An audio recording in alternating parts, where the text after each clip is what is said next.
जय श्री राधे कृष्णा। ओम कुकरेजा चैनल पर आपका हार्दिक स्वागत है। हरि अनंत हरि कथा अनंता में आज सुनिए, दान भी दुर्लभ और भोग का कारण बन सकता है। दान देने से पहले जरा सोच लें। दान करना हमारे समाज में अति शुभ माना गया है, लेकिन कई बार यह दान दुर्लभ का कारण भी बन जाता है।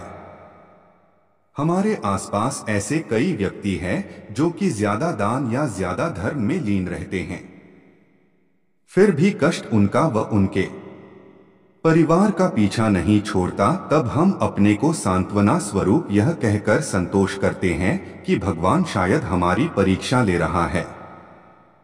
अरे भाई, भगवान कोई तुम्हारी परीक्षा नहीं ले रहा, बल्कि वो तो तुम्हारे ही कर्मों का फल तुम्हें दे रहा है।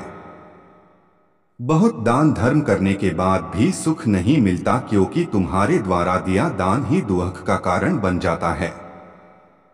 एक समय की बात है, एक बार एक गरीब आदमी एक सेठ के पास जाता है और भोजन के लिए सहायता मांगता है।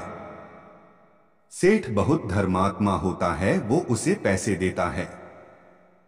पैसे लेकर व्यक्ति भोजन करता है और उसके पास कुछ पैसे बचते हैं, जिससे वो शराब पी लेता है। शराब पीकर घर जाता है और अपनी पत्नी को मारता है।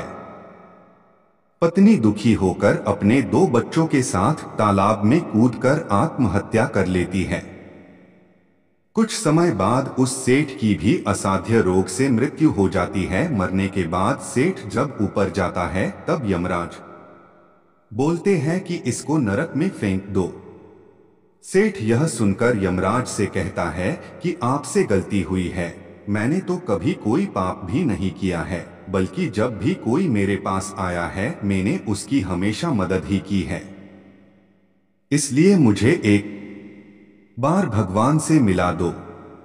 तब यमराज उसे बोलते हैं कि हमारे यहाँ तो गलती की कोई संभावना नहीं है, गलतियां तो तुम लोग ही करते हो। पर सेठ के बहुत कहने पर यमराज उसे भगवान के समक्ष पेश करते हैं। भगवान के सामने जाकर सेठ बोलता है, प्रभु मैंने तो कोई पाप किया ही नहीं है, तो मुझे नरक क्यों दिया जा रहा है।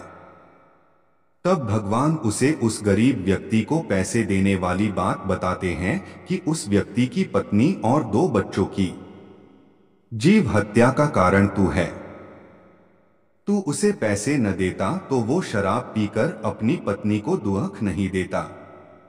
सेठ बोलता है, प्रभु मैंने तो एक गरीब को दान दिया है और शास्त्रों में भी दान देने की बात लिखी है।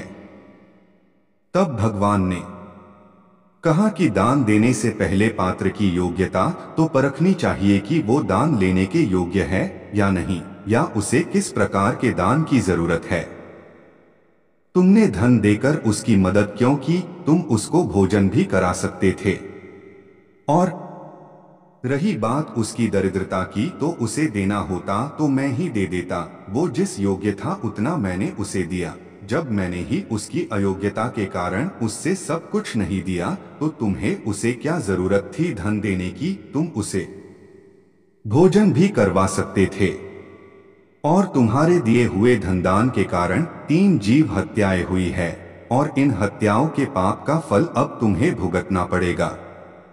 सो कहने का तात्पर्य ये है कि दान देना बुरी बात नहीं, लेकिन देने से पहले ये परख ले कि आप जो दान कर रहे हैं उसका उपयोग किसी पाप कर्म में तो नहीं हो रहा है। आप देखें कि आपका दान किसी का भला कर सार्थक हो भी रहा है या नहीं।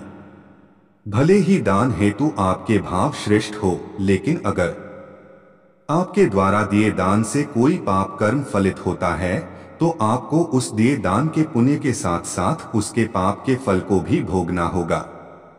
अगर आपके दान से कोई बुरा कर्म फलित करता है, तो उसके साथ कर्म का भागीदार आपको भी बनना पड़ेगा, क्योंकि इस कर्म को फलित करने के लिए पानी सींचने का काम तो आप ही ने किया। जय श्री कृष्णा।